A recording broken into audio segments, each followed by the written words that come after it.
Katapusan na nga ba ng Golden State Warriors Dynasty? Pag-usapan natin yan dito sa The Bounce PH.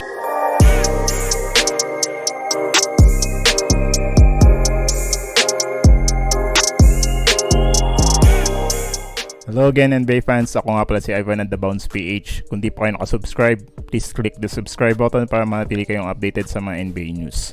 Despite nga ng magandang performance ni Steph Curry sa regular season at sa playoffs, kulang pa din ito para makapasok sila sa finals. Dahil nga ito sa inconsistencies ng kanyang mga teammates na sina Klay Thompson, Draymond Green, Andrew Wiggins at Jordan Poole. Bukod dito ay maraming mga issues na kinaharap ang Warriors na naging reason para masira ang kanilang chemistry. Una na dito ang pag-let go nila sa kanilang general manager na si Bob Myers. Sinundan naman ito ng matagal na pagkawala ni Andrew Wiggins sa team. At ang nangyaring scuffle between kay Jordan Poole at Draymond Green bago magsimula ang regular season. Nagulat din ang NBA community maging ang ibang NBA players sa ginawang move ng Golden State Warriors ngayong summer. Yun ay ang pag-trade ng young prospect nila na si Jordan Poole para sa veteran point guard na si Chris Paul. Although expected naman na may balak na i-trade ang Warriors si Jordan Poole dahil nga sa kanyang attitude at inconsistencies, hindi expected na ang target nilang makuha in return sa trade ay si Chris Paul. Kahit na may contribute pa rin naman si Chris Paul sa isang contending team dahil nga sa kanyang experience at IQ. Malaking concern pa rin ang kanyang fit sa team lalo na kung may mga lumalabas na reports na ayaw niyang maglaro off the bench. Kung sakali man mangyari ito, either magiging masyadong maliit ang kanilang starting five or may kailangang magsasacrifice sa kanilang starting lineup. Bukod pa nga sa fit ay malaking concern din ang kanyang health at age dahil nga injury prone player siya lalo na pagdating ng postseason.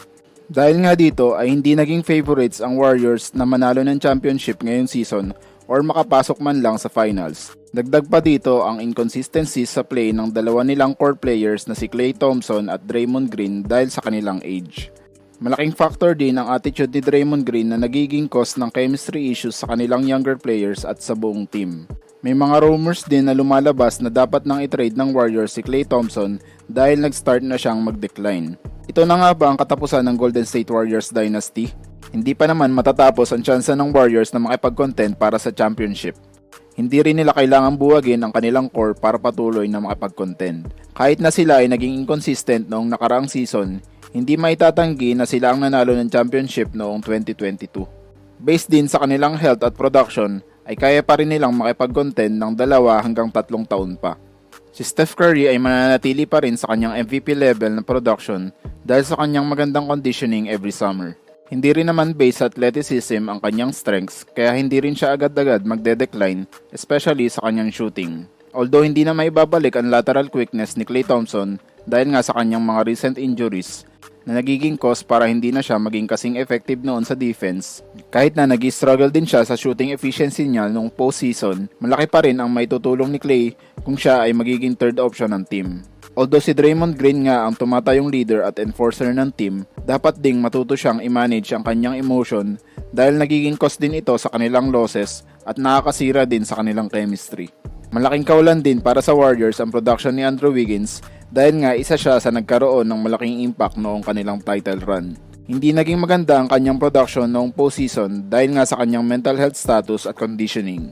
Madali naman itong maibabalik kung magiging physically at mentally ready siya sa pagdating ng bagong season.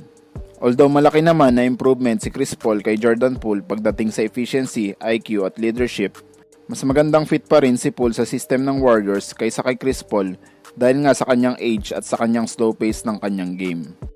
Kahit na mabibigyan niya ng bagong perspective ang play ng Warriors, hindi pa rin ito sapat para i-cover ang issues ni CP3 sa defense at health. Dapat ay ginamit nila si Jordan Poole para kumuha ng mga high-level role players para isurround sa kanilang core tulad noong kanilang title run. Kung sakali nga na hindi maging magandang fit si Chris Paul sa Warriors, pwede pa rin naman gumawa ng moves ang Warriors mid-season or before ng trade deadline. Pwede pa rin nilang gamitin ang contract ni Chris Paul kasama ng ibang young players at picks para palalimin ang kanilang bench. Bukod sa mga veteran role players, kailangan din nila ng big man na kayang makadagdag sa kanilang floor spacing dahil ito ang naging issue nila last season. Although naisay naman nila recently si Dario Saric, kailangan pa rin nila ng starting level na big man tulad ni Nikola Vucevic Brook Lopez or Lauri Markkanen. Kahit na may mga rumors regarding sa pag-decline ni Klay Thompson at nagiging concern din ang kanyang upcoming contract extension, sa tingin ko ay walang katotohanan ng mga rumors na ito dahil nga ang main reason ng pag-trade nila kay Chris Paul ay dahil sa kanyang expiring na contract.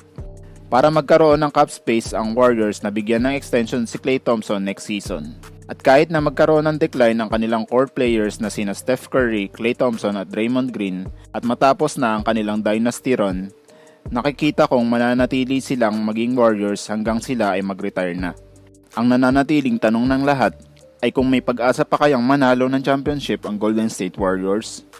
Comment down below kung sa tingin nyo may pag-asa pa nga bang manalo ang Golden State Warriors ng championship at kung anong mga moves ang dapat nilang gawin ngayong season. Kung gusto nyo po mabigyan ng shoutout, huwag nyo pong kalimutan mag-follow, like, and subscribe dito sa The Bounce PH. Thank you and God bless.